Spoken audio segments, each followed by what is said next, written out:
ये कहानी एक ऐसे लड़के की है जो जंग की दुनिया में पैदा हुआ और उसे शांति से बदलने वाला था।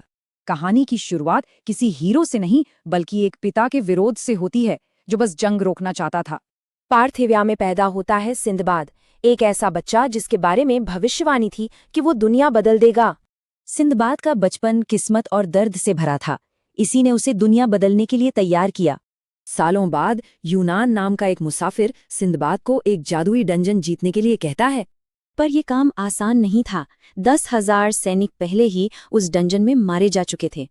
सिंदबाद का मकसद था शांति, वहीं उसके दुश्मन कमांडर ड्रैगुल के इरादे बिल्कुल अलग थे। इस मुश्किल मिशन का इनाम था एक जिन की ताकत, एक ऐसी शक्ति जो कुछ भी कर सकती थी। सिंदबाद ने ड्रैगुल के साथ मिलकर और फिर उससे लड़कर आखिरकार डंजन को जीत ही लिया। जिन की ताकत मिलते ही सिंदबाद को एहसास हुआ कि वो अकेला दुनिया नहीं बदल सकता, उसे साथी चाहिए थे। और उसका पहला साथी बना जाफर, एक कातिल जिसे पार्थिव्या ने सिंदबाद को मारने के लिए ही भेजा था। सिंदबाद ने बदला नहीं लिया बल्कि जाफर को एक परिवार दिया और अपना पहला सच्चा दोस्त बना लिया। फिर वो सासान के अलग थलग राज्य पहुंचा, जहां उसकी मुलाकात नाइट मिस्ट्रास से हुई।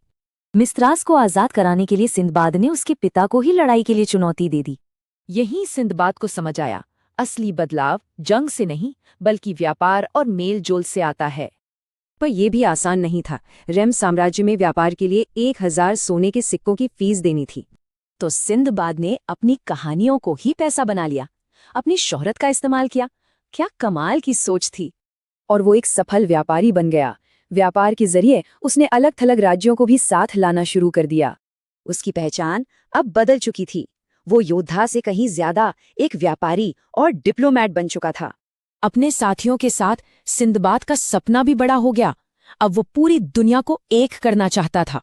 उसका लक्ष्य था एक ऐसा देश बनाना जहां लोग एक दूसरे की मदद करें और बेवजह की जंग न हो।